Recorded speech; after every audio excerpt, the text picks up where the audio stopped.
நாடாளுமன்றத்தில் நாளை தாக்கல் செய்யப்பட உள்ள மத்திய பட்ஜெட் நடுத்தர மக்களுக்கும் இளைஞர்களுக்கும் பயனளிக்கும் வகையில் உருவாக்கப்பட்டுள்ளதாக பிரதமர் நரேந்திர மோடி தெரிவித்துள்ளார். நாடாளுமன்ற வளாகத்தில் செய்தியாளர்களிடம் பேசிய அவர், ஏழைகளுக்கு செல்வங்களை வழங்க மகாலட்சுமி வழங்குவதாகவும் நாட்டின் மறுசீரமைப்பு செயல்பாடுகளை குறிக்கோளாக கொண்டு மத்திய அரசு செயல்படுவதாகவும் குறிப்பிட்டார். முன்னாள் முதல்வரும் திமுக நிறுவனருமான அண்ணாவின் நினைவு நாளையொட்டி முதலமைச்சர் மு.க. ஸ்டாலின் தலைமையில் வரும் 3ஆம் தேதி திமுக சார்பில் அமைதி பேரணி நடைபெறுகிறது. அண்ணாவின் 56வது நினைவு தினம் வரும் 3ஆம் தேதி அனுசரிக்கப்படுகிறது. இது தொடர்பாக திமுக வெளியிட்டுள்ள அறிக்கையில், பேரறிஞர் அண்ணாவின் 56வது நினைவு தினத்தை ஒட்டி முதலமைச்சரும் கழக திமுக தலைவருமான முதலமைச்சர் மு.க. ஸ்டாலின் தலைமையில் வரும் 3ஆம் தேதி காலை 7 மணிக்கு சென்னை காமராஜர் சாலையில் அமைந்துள்ள அண்ணா நினைவிடத்தில் மலர் வளையம் வைத்து அஞ்சலி செலுத்தப்படும் என்று தெரிவிக்கப்பட்டுள்ளது. பள்ளி மாணவர்களுக்கான காலை உணவு திட்டம் தனியாருக்கு வழங்கும் ஒப்பந்த அறிவிப்பு ரத்து செய்யப்பட்டுள்ளது.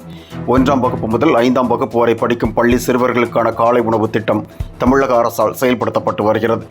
பெருநகர சென்னை மாநகராட்சியில் இந்த திட்டத்தில் 356 பள்ளி மாணவர்களுக்கு காலை உணவு வழங்கப்படுகிறது.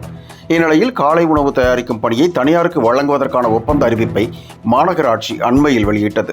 இதற்கு கடும் எதிர்ப்பு கிளம்பியதை அடுத்து இந்த ஒப்பந்தம் ரத்து செய்யப்படுவதாக சென்னை மாநகர மேயர் பிரியா தெரிவித்துள்ளார். மேலும் இந்த திட்டத்தை மாநகராட்சி செயல்படுத்தும் என்றும் அவர் தெரிவித்துள்ளார். நாடாளுமன்றத்தில் நாளை தாக்கல் செய்யப்பட உள்ள மத்திய பட்ஜெட் நடுத்தர மக்களுக்கும் இளைஞர்களுக்கும் பயனளிக்கும் வகையில் உருவாக்கப்பட்டுள்ளதாக பிரதமர் நரேந்திர மோடி தெரிவித்துள்ளார். நாடாளுமன்ற வளாகத்தில் செய்தியாளர்களிடம் பேசிய அவர், ஏழைகளுக்கு செல்வங்களை வழங்க மகாலட்சுமி வழங்குவதாகவும் நாட்டின் மறுசீரமைப்பு செயல்பாடுகளை குறிக்கோளாக கொண்டு மத்திய அரசு செயல்படுவதாகவும் குறிப்பிட்டார். துணை குடியரசுத் தலைவர் தன்கர் மற்றும் உள்துறை அமைச்சர் ஆகியோர் இன்று சென்னை வருகின்றனர். இதனையொட்டி சென்னையில் பலத்த பாதுகாப்பு ஏற்பாடுகள் செய்யப்பட்டுள்ளது. இருவரும் சென்னையில் நடைபெறும் தனித்தனி நிகழ்ச்சிகளில் கலந்து கொள்கின்றனர். ஈசிஆரில் பெண்களை சில இளைஞர்கள் துரத்திய சம்பவத்தில் பயன்படுத்தப்பட்ட கார் திமுக பிரமுகரின் கார் அல்ல என்று போலீசார் விளக்கம் அளித்துள்ளனர். அந்த காரில் திமுக கொடி இருந்ததால் அது பற்றி விசாரிக்க வேண்டும் என்ற கோரிக்கையை எதிர்க்கட்சியினர் பலமாக வலியுறுத்தி வந்தனர். ஆனால் அது திமுக பிரமுகரின் கார் அல்ல என்றும் அதில் வந்தவர்கள் திமுகவை சேர்ந்தவர்கள் அல்ல என்று போலீசார் தெரிவித்துள்ளனர். மேலும் அந்த காரில் திமுக கொடியை பொருத்திக் கொண்டு சந்துரு என்பவர் வலம் வந்ததும் தற்போது விசாரணையில் தெரிய வந்துள்ளது. 2026இல் புதிய அரசியல் வரலாறு படைப்போம் என்று சீமான் மீண்டும் தெரிவித்துள்ளார். ஈரோடு கிழக்கு சட்டமன்ற தேர்தல் பிரச்சாரத்தில் அவர் பெரியாரையே அதிகம் விமர்சித்து வருகிறார். விடுதலை நாளை கருப்பு தினம் என்று கூறியவர் பெரியார் என்று குறிப்பிட்ட சீமான், ஒரே நாடு ஒரே தேர்தலை முன்னாள் முதலமைச்சர் கருணாநிதி ஆதரித்ததாகவும் குற்றம் சாட்டினார். பெரியார் என்ற மாமலையை சீண்டிய எதிரி எவனும் தமிழகத்தில் நிலைத்ததில்லை என்று அமைச்சர் கோவி செழியன் காட்டமாக தெரிவித்துள்ளார். அப்படி எதிர்த்தவர்கள் காற்றோடு காற்றாக கரைந்து போவார்கள் என்றும் அவர் தெரிவித்துள்ளார். தமிழ்நாடு என்றைக்குமே பெரியார் மண் என்றும் கலைஞர் மண் என்றும் கூறிய அவர், இதை ஈரோடு தேர்தல் நிரூபிக்கும் என்றும் குறிப்பிட்டார். மேலும் பெரியாரை தொட்டவன் கெடுவான் என்றும் அமைச்சர் ஆவேசமாக தெரிவித்தார். பெரியாரை கடுமையாக விமர்சித்து வரும் சீமானுக்கு அவர் கடந்த காலங்களில் பேசிய பேச்சை வைத்து நெட்டிசன்கள் கலாய்த்து வருகின்றனர். பெண்ணுரிமை, சமூக நீதி உள்ளிட்டவற்றில் பெரியார் தான் முன்னோடியாக இருந்தார் என்று கடந்த காலங்களில் சீமான் புகழ்ந்து பேசியுள்ளார். ஆனால் தற்போது பெரியாரை மிகவும் இழிவாக அவர் பேசி வருகிறார். இதற்கு பதிலடி கொடுக்கும் வகையில் சீமான் கடந்த காலங்களில் பெரியாரை புகழ்ந்து பேசிய வீடியோக்களை பதிவிட்டு வருகின்றனர். ஒரே நாடு ஒரே தேர்தல் திட்டத்தை செயல்படுத்துவதை மத்திய அரசு முதன்மையாக கொண்டு செயல்படுவதாக குடியரசுத் தலைவர் திரௌபதி முர்மு தெரிவித்துள்ளார். நாடாளுமன்ற பட்ஜெட் கூட்டத்தொடர் இன்று தொடங்கிய நிலையில் இரு அவைகளின் கூட்டத்தில் குடியரசுத் தலைவர் உரை நிகழ்த்தினார்.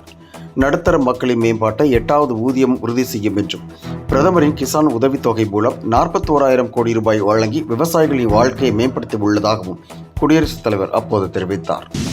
பிரிக்ஸ் நாடுகளுக்கு அமெரிக்க அதிபர் ட்ரம்ப் மீண்டும் கடும் எச்சரிக்கை விடுத்துள்ளார்.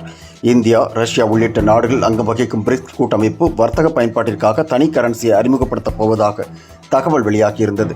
இதற்கு கடும் எச்சரிக்கை விடுத்துள்ள ட்ரம்ப், அப்படி ஒரு புதிய கரன்சி அறிமுகப்படுத்தினால் 100% ஏற்றுமதி வரி விதிக்கப்படும் என்று மீண்டும் எச்சரித்துள்ளார்.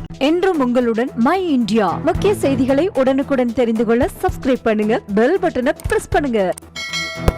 என்றும் உங்களுடன் மை இந்தியா.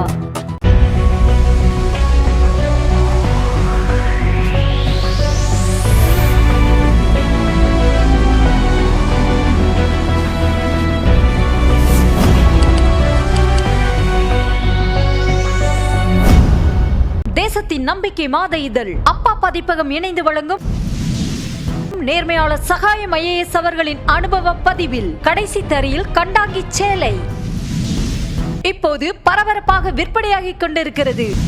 புத்தகத்திற்கு உடனே அழையுங்கள் 701002 982336 9315077173 மற்றும் 8925917667. கடைசி தரியில் கண்டாங்கி சேலை.